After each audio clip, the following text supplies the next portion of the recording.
நமஸ்காரம். நம்ம எல்லாருமே 63 நாயன்மார்களை பற்றி கேள்விப்பட்டிருப்போம். எல்லா சிவன் கோயிலையும் இருப்பாங்க. அதுலேயும் முக்கியமாக நாள் வருண்டு இவங்கள ரொம்ப ஃபேமஸாக இருப்பாங்க. ஏன் இவங்க ஃபேமஸாக இருக்காங்க அப்படின்னா, இவங்க அதிகமான சிவபக்தியும் சைவ சித்தாந்தத்தை அதிகமாக போட்டிருந்தாங்க. அவங்க பேர் திருநாவுக்கரசர், சுந்தரர், மாணிக்கவாசகர், திருஞான சம்பந்தர். மாணிக்கவாசகர் பற்றி தான் இன்றைக்கி நம்ம கதை கேட்க போகிறோம். அவங்க பேர் ஏன் மாணிக்கவாசகர்னா, அவங்களோட ஒவ்வொரு வார்த்தையும் விலை உயர்ந்த மாணிக்க கற்கள் மாதிரி இருக்குமா. திருவாதவூர் மதுரையிலேருந்து 7 கிலோமீட்டர் தூரத்தில் இருக்குது. மாணிக்கவாசரோட அப்பா பேர் சம்புபாத சரித்தர், அம்மா சிவஞானவதி. இவங்களுக்கு மகனாக பிறந்தாங்க. இவங்களுக்கு பேர் வாத ஊரார் அப்படின்னு பேர் சுட்டினாங்க. திருவாத ஊரார் அனைத்து கலைகளையும் 16 வயதில் கற்றறிந்தார். பாண்டிய மன்னன் திருவாத ஊராரோட அறிவுத்திறமை, புத்திசாலித்தனத்தை கேள்விப்பட்டு அவரோட ராஜசபைக்கு அழைக்கிறாங்க. அழைச்சி அவரை மந்திரியாக நியமித்து அவருக்கு தென்னவன் பிரம்மராயன்கிற பட்டத்தையும் சூட்டுறாங்க. வாத ஊரார் மந்திரி சபையில் அவங்களோட வேலையை நல்லா அருமையாக பார்த்துக்கிட்டு இருக்காங்க. அப்போ குதிரை பாககர்கள்லாம் சொல்கிறாங்க, இந்த மாதிரி குதிரை படையை நம்ம பலப்படுத்தணும், நிறையா குதிரைகளுக்கு நோய் வந்துருச்சு, இந்த மாதிரி கீழே கடற்கரையில் நிறைய குதிரை வந்திருக்குன்னு சொல்கிறாங்க, நல்ல குதிரை வாங்கணும் ராஜா அப்படின்னு சொல்கிறாங்க ராஜாட்ட. அப்போ ராஜா என்ன சொல்கிறாங்க, மந்திரியை அழைச்சி ஒரு பொற்கிழியை கொடுத்து வாத ஊராரை நல்ல குதிரை வாங்கிட்டு வாங்க அப்படின்னு சொல்லி அனுப்புகிறாங்க. குதிரை வாங்க புறப்பட்ட திருவாத ஊரார் திருப்பெருந்துறை அப்படின்ற ஊரை சேர்றாங்க. அப்போ சிவநாமம் எங்கேயோ கேட்டுக்கிட்டே இருக்குது. நிமிர்ந்து பார்க்கையில் குருந்த மரத்துக்கு அடியில் அவங்களோட குருநாதரை முதல்ல தரிசிக்கிறாங்க.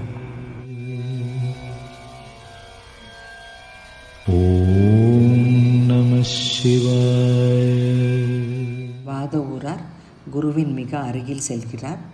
சென்றவுடன் பல சீடர்கள் குருவை வணங்கி கொண்டிருக்காங்க. அவருடைய முகம் ஒளிமண்டலமாக விளங்கிற்று.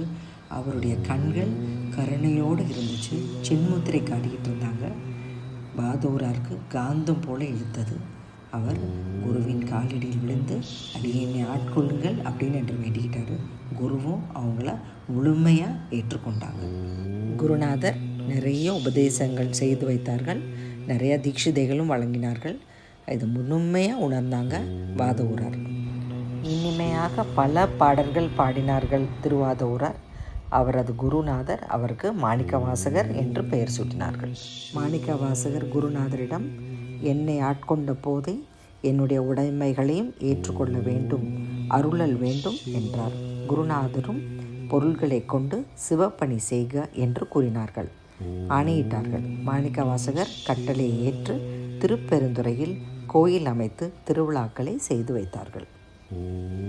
திருநந்தவனங்கள் அமைத்து அடியார்களுக்கு சிவபோஜனம் செய்து வைத்தார்கள். அப்பொழுது அரச குதிரை வாங்குவதற்கு கொடுத்த பொருட்கள் அனைத்தையும் சிவப்பணிக்கே செலவழித்து விட்டார்கள் மாணிக்கவாசகர். மாணிக்கவாசகருடன் வந்த அரச மந்திரிகள் குதிரை வாங்கி நாம் மதுரை திரும்ப வேண்டுமே என்று நினைவூட்டினார்கள்.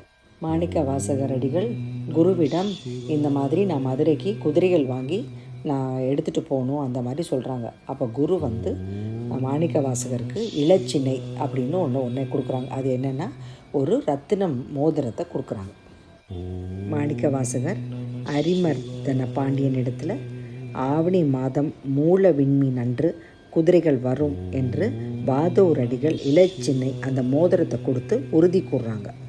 அரசரும் கொஞ்சம் சமாதானாகி வெயிட் பண்ணிக்கிட்டே இருக்காங்க. ஆவணி மூல நாளில் நம்ம குதிரைகள் வந்துடும் அப்படின்னு வெயிட் பண்ணிகிட்ருக்காங்க. மாணிக்கவாசகரும் ரொம்ப ஆவலோடு காத்திருக்காங்களாம் குதிரைகளை பார்க்குறதுக்கு. அப்போ இறைவனே குதிரை வணிகனாக வருகிறார். நரிகளை பூரா குதிரைகளாக மாற்றி பெரிய குதிரைப்படையை திரட்டி மதுரைக்கு வருகிறார்களாம். இதை தெரிந்த மன்னன் ரொம்ப மகிழ்ச்சியாகிட்டாங்களாம், பெரிய குதிரைப்படை வருது அப்படின்ட்டு. அப்புறம் அந்த வணிகனுக்கு பொன்னும் பொருளும் கொடுத்து நல்ல மரியாதை செஞ்சாங்களாம். அதுக்கப்புறம் மன்னன் எல்லா குதிரைகளையும் நல்லபடியாக பார்த்து ரொம்ப சந்தோஷமாயிட்டு எல்லா வேலையாட்களையும் குதிரை கோட்டிலில் எல்லா குதிரைகளையும் கட்டும்படி ஆணையிட்டாராம். அன்று இரவு நடுராத்திரியில் எல்லா குதிரைகளும் நரிகளாயிருச்சான். எல்லா குதிரையும் நரியாகி ஏற்கனவே இருந்துச்சுல பழைய குதிரைங்க, அதை பூரா கடித்து கொன்றுச்சான். உடனே ஊர் மக்கள்லாம் அஞ்சு எல்லாம் ஓடி ஒளிஞ்சாங்களாம். மன்னருக்கு ரொம்ப கோவம் வந்துருச்சான். பாதூர் அடிகளை சுடுமண்ணில் நிற்க வச்சாங்களாம். நிற்க வச்சு நல்லா தண்டிச்சாங்களாம். அப்போ இறைவன் திருவருளால் வைகை ஆற்றில் நீர் பெருகி வந்துச்சான். சிவபெருமானின் திருவிளையாடலில் இதுவும் ஒன்று.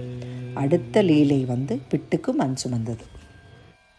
மாணிக்கவாசகர் நிறைய பாடல்கள் பாடியுள்ளார்கள். அதில் திருவாசகம், திருக்கொவ்வையாறு, திருவெம்பாவை குறிப்பிடத்தக்கது. இன்று 23/8/2026 மதுரையில் ஆவணி மூல திருவிழாவில் நரியை பரியாக்கின லீலை இன்று நடைபெறுகிறது. நன்றி, வணக்கம்.